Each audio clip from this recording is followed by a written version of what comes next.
Bismillahirrahmanirrahim.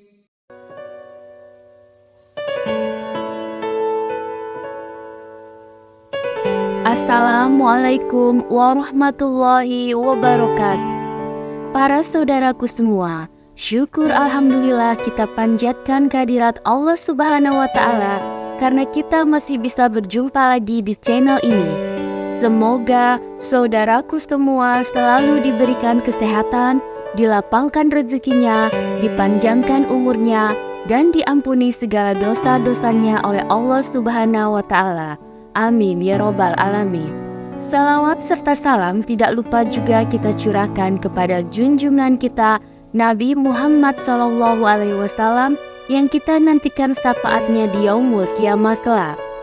Sahabat Arsi, sudahkah membaca basmalah untuk memulai aktivitas hari ini? Sebagai seorang muslim, tentunya kita selalu melantunkan bacaan basmalah. Sudah semestinya bacaan ini melekat dalam ingatan dan perbuatan. Kita dianjurkan untuk selalu mengikut sertakan Allah dalam setiap tindakan yang kita lakukan, yaitu dengan melafalkan kalimat basmalah. Sebagai contoh, ketika kita hendak mengajar, belajar, atau menulis, kita membaca basmalah dengan tujuan agar mendapatkan berkah dalam aktivitas yang dilakukan. Dari Abu Hurairah radhiyallahu anhu, Rasulullah SAW bersabda, segala urusan penting yang tidak diawali Bismillahirrahmanirrahim maka akan berkurang atau bahkan hilang keberkahannya. Bacaan basmalah sering kita dengar dan keluar dari lisan kita, namun tak jarang kita lalai dan lupa akan keistimewaan atau keutamaannya. Padahal selain membiasakan membaca basmalah, mengetahui keutamaannya juga tak kalah penting bagi seorang muslim. Bacaan basmalah mengandung dua sifat Allah, yaitu Ar-Rahman, Maha Pengasih, dan Ar-Rahim, Maha Penyayang. Dengan menyebut bacaan basmalah di setiap mengawali pekerjaan, berarti kita mengingat kebesaran Allah Subhanahu wa Ta'ala dan mengharap ridho dan keberkahan atas segala pekerjaan yang dilakukan.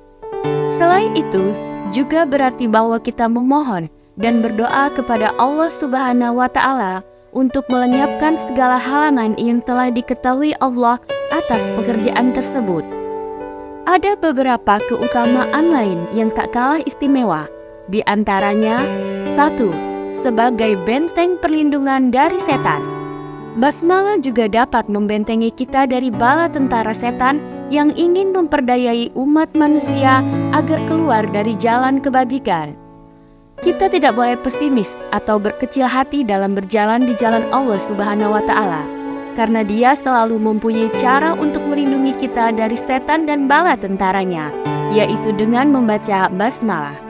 Dalam sebuah hadis sahih yang diriwayatkan oleh Abu Daud dari Walid Abu Mali, ayahnya yang pernah dibonceng Rasulullah SAW menceritakan, ketika beliau dibonceng Nabi Muhammad SAW, tiba-tiba unta yang ditunggangi beliau tergelincir serta merta beliau mengatakan, celakalah setan.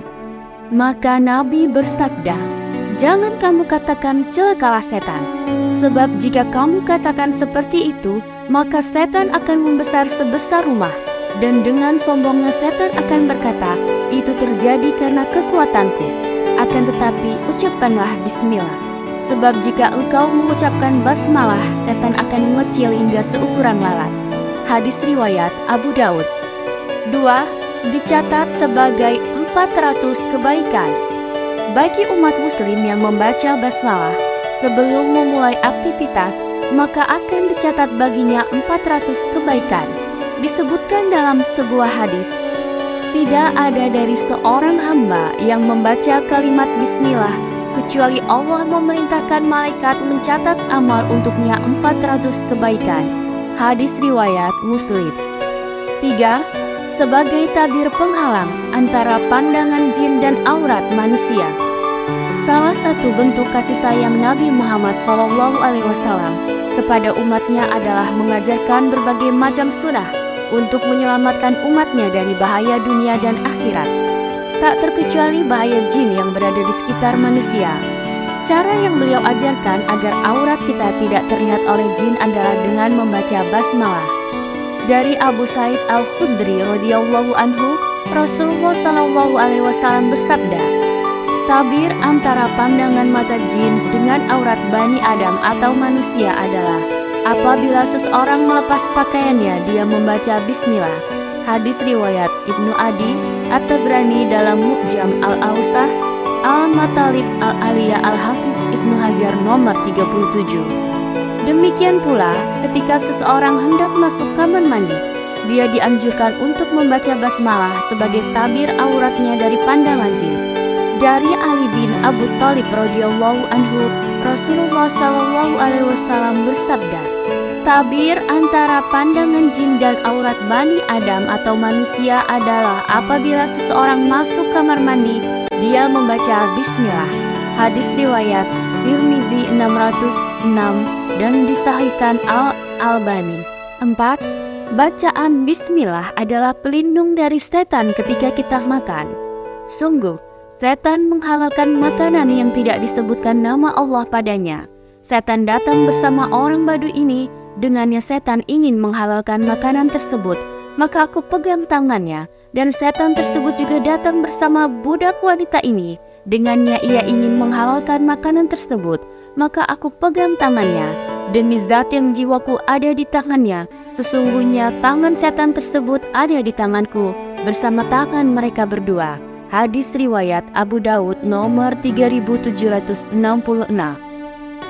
Syekh Albani mengatakan bahwa hadis tersebut sahih. 5. Bacaan bismillah juga mencegah setan berdiam diri menginap di dalam rumah. Selain mengucap salam ketika memasuki rumah, kita perlu membaca basmalah agar setan tidak menjadikan rumah kita sebagai tempat tinggalnya.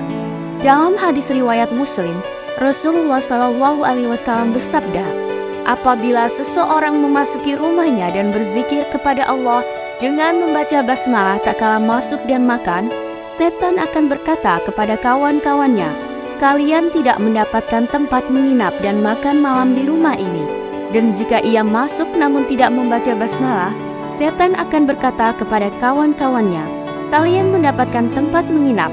Dan jika ia tidak membaca basmalah sebelum makan, niscaya setan akan berkata, 'Kalian mendapatkan tempat menginap dan makan malam.'"